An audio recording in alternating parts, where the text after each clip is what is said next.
There is a specific kind of fear that doesn't announce itself. It doesn't arrive like panic or grief or rage. It arrives like stillness, like the quiet resistance that comes over you when something asks you to move, and you can't see where it leads. Most of us know that feeling. We have spent our whole lives learning to evaluate before we commit, to research before we decide, to know enough before we act.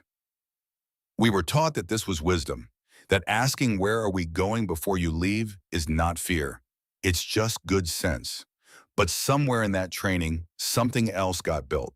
A refusal, a settling in, a life organized around what can be seen, measured, and known, and a quiet resistance to anything that asks us to move without those things. In a city called on the banks of the Euphrates, a man named Abraham had built a life. It was not a small life. It was established, a family, a household, roots that had grown deep into a specific place over decades.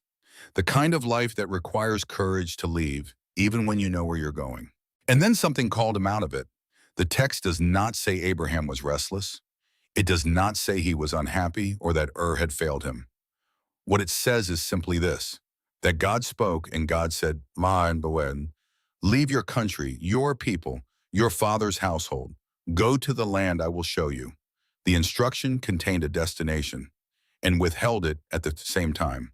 The land I will show you, future tense, conditional on movement. The address would come after Abraham left, not before. Sit with that for a moment. Not after you pray more, not after you receive more clarity, not after the second confirmation.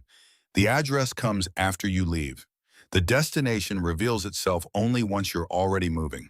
There is a word in the New Testament book of Hebrews that defines what Abraham did. By faith, Abraham obeyed when he was called to go out to a place that he was to receive as an inheritance. And he went out, not knowing where he was going. Not knowing where he was going, that phrase deserves more attention than it usually receives. Because we tend to read the story of Abraham backwards, from the end where everything worked out, from the place called Canaan, from the son named Isaac, from the nation that came after. But Abraham didn't have those things when he left. He had a voice, a call, a direction, and no destination. He packed up everything he owned. He gathered his household. He said goodbye to the streets he had walked for decades, to the faces that knew him by name, to the world that made sense to him. And he walked toward a country he had never seen, with no map, no timeline, and no guarantee except the word of the one who called him. We need to be honest about what the journey was actually like. There were years of silence between the calls, years of moving through unfamiliar territory with only a tent and a promise. There were moments when the promise seemed impossible, when Abraham was old, when Sarah had stopped hoping, when the gap between what was said and what was visible stretched so long it must have seemed like the memory of a dream. He made mistakes. He lied about his wife when he was afraid. He tried to produce the promised child through his own strategy when the waiting became unbearable.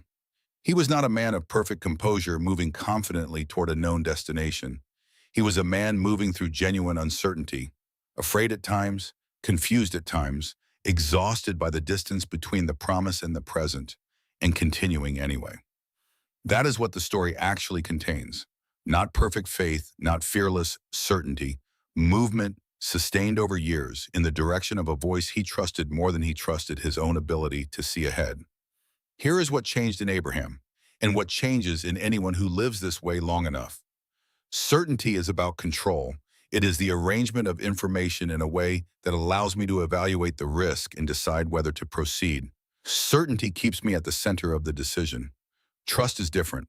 Trust is the act of placing the weight of my decision on something outside myself, specifically on the character of the one who is calling. It is not blind. Abraham knew who was calling him. He knew enough of God's character to stake his entire life on it.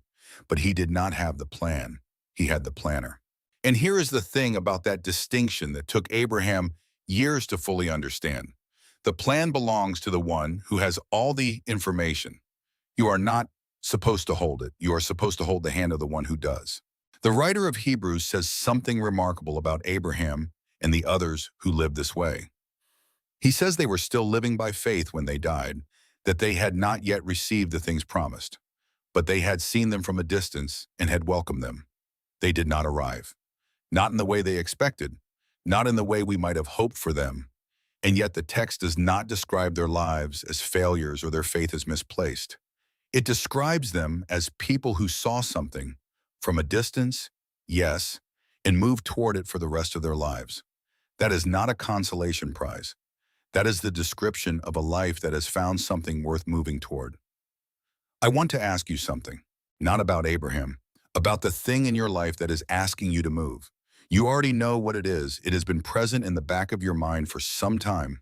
A direction, a call, a sense that something is waiting on the other side of a step you haven't taken yet, and you have not taken it because you cannot see where it leads.